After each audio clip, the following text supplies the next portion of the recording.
Salut à tous et bienvenue dans cette nouvelle vidéo Cubes où on va apprendre à ajouter des sons à nos jeux Cubes. Et bien sûr, un grand merci à Cubes de sponsoriser cet épisode. Alors aujourd'hui, on va jeter un coup d'œil aux utilitaires audio du moteur. On va voir comment utiliser la bibliothèque intégrée de sons et comment les modifier légèrement à la volée grâce à une interface facile à utiliser pour créer nos propres variations. Mais juste avant de se lancer, commençons par un rapide aperçu de comment on implémente un petit système de son dans Cubes. Comme dans à peu près tous les moteurs de jeu, ajouter de l'audio à vos jeux Cubes, ça nécessite que vous ajoutiez deux objets à votre scène.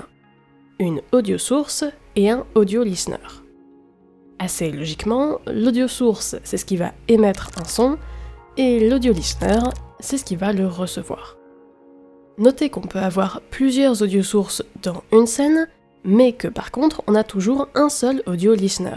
Parce qu'en gros, c'est une sorte de proxy pour le son de l'ordi lui-même, et qu'on n'utilise qu'un seul ordinateur à la fois. C'est pour ça, comme on va le voir très bientôt, que l'audio listener est automatiquement pré-créé par Cubes et disponible dans n'importe quel script de jeu Cubes, comme la variable audio listener. Une audio source est caractérisée par plusieurs paramètres. Le plus crucial, bien sûr, c'est le son qu'elle joue, et ça peut être soit une chaîne de caractères qui fait référence à un clip audio intégré, soit un paquet de données plus complexes que vous avez récupéré à partir d'un fichier son à vous. Mais dans tous les cas, c'est ça qui va déterminer les bruits ou la musique que la source va émettre dans le jeu. Bien sûr, il y a aussi d'autres propriétés comme le volume de la source, qui spécifie à quel point la source est forte par rapport aux autres, et qui est un nombre qui va de 0 quand c'est le silence complet à 1 pour le volume maximum, ou aussi un booléen qui indique à Cubes si votre source doit faire boucler le son et redémarrer quand elle a fini de le jouer, appelé loop. Et en fait, il y en a encore plus qu'on va continuer à explorer en jouant un peu avec l'API dans le moteur. Donc maintenant qu'on a tout ça en tête, on va ouvrir Cubes et puis on va charger ou créer un nouveau monde.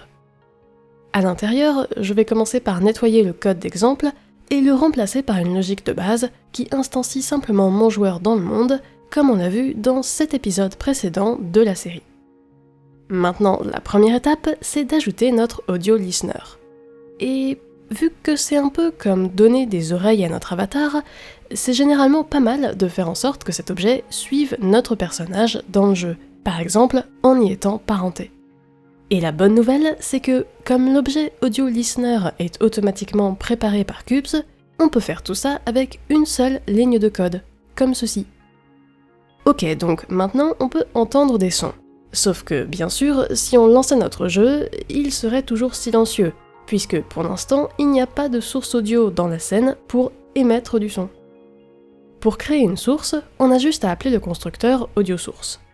On peut lui passer le nom d'un son intégré à charger directement, ou bien définir ou redéfinir ce son par la suite, en mettant à jour la valeur de sa propriété sound.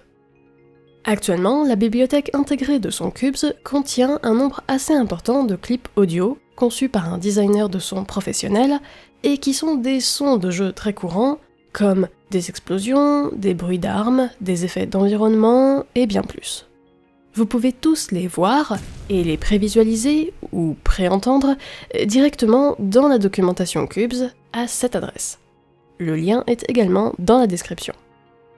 Ensuite, comme pour n'importe quel autre objet dans Cubes, on doit ajouter notre audio source à la hiérarchie, pour qu'elle existe réellement dans la scène. Donc pour commencer facile, on va juste la parenter au monde et la placer à la position du joueur.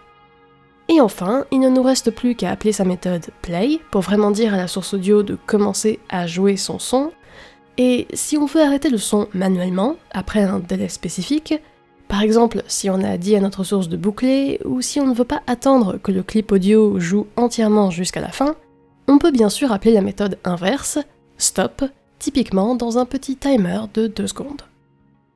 Donc pour résumer, ce morceau de code dit à Cubes d'instancier une audio source qui utilise ce son built-in, de commencer à jouer le son, et après 2 secondes, d'éteindre la source audio. Et voilà, À ce stade, on a déjà mis en place un système audio basique dans notre jeu Cubes.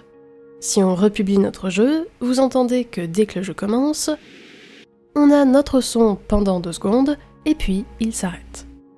Alors maintenant, avec cette source audio prête, on peut jouer avec certaines de ses propriétés pour mieux l'intégrer dans notre scène.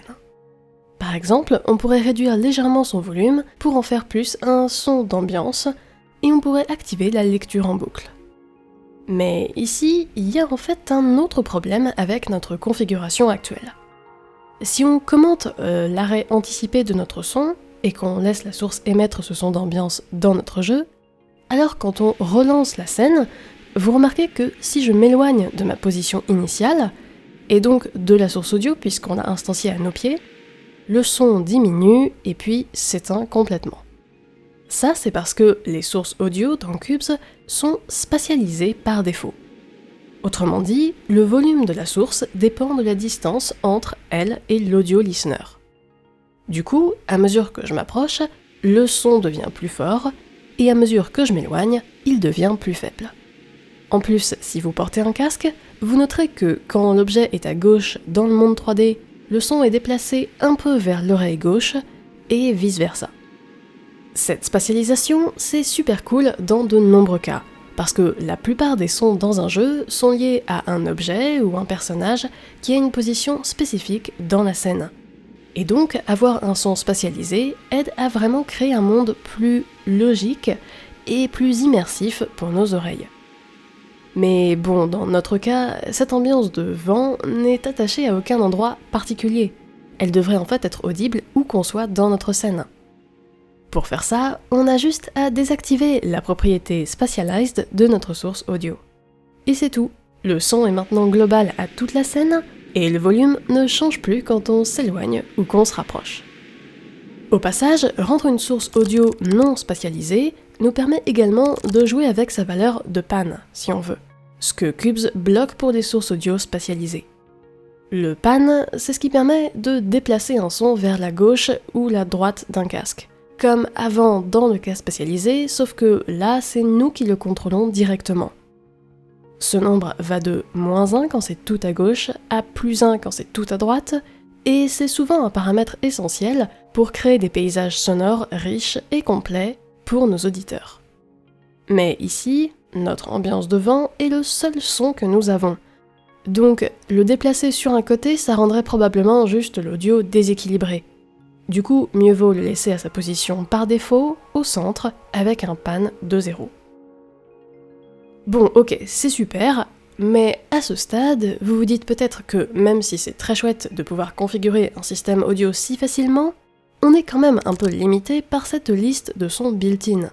Je veux dire, il y a pas mal de variations, et la plupart des petits jeux n'ont pas besoin de plus de sons que ça, mais peut-être que vous ne voulez pas répéter exactement ce bruit de sabre dans tous vos jeux Cubes. Dans ce cas-là, il peut être intéressant de jouer avec 3 autres propriétés des sources audio, le pitch, le start at et le stop at. Le start at et le stop at sont assez intuitifs. Ils permettent de dire au moteur qu'on ne veut pas jouer le clip en entier, mais plutôt utiliser un morceau de ce clip, qui va du temps start at au temps stop at. Ça peut paraître un peu bête, mais en fait, échantillonner les sons intégrés de la bibliothèque Cubes peut permettre de créer de tout nouveaux clips audio qui sont vraiment cool. Le pitch est une autre façon sympa de modifier les sons. C'est un nombre qui nous permet de changer la fréquence du son pour le rendre plus aigu ou plus grave, et donc pour totalement transformer son impact sur l'auditeur. S'il est inférieur à 1, le son sera transformé en quelque chose de plus grave que l'original. S'il est supérieur à 1, il deviendra plus aigu. Notez que le pitch ne peut jamais être égal à 0, mais que par contre, il peut techniquement aller jusqu'à plus l'infini. Alors typiquement, disons qu'on a ce son built-in de bris de verre. Comment est-ce qu'on pourrait faire pour le transformer en un son d'argile cassée, comme un Link fou furieux qui aimerait casser des pots?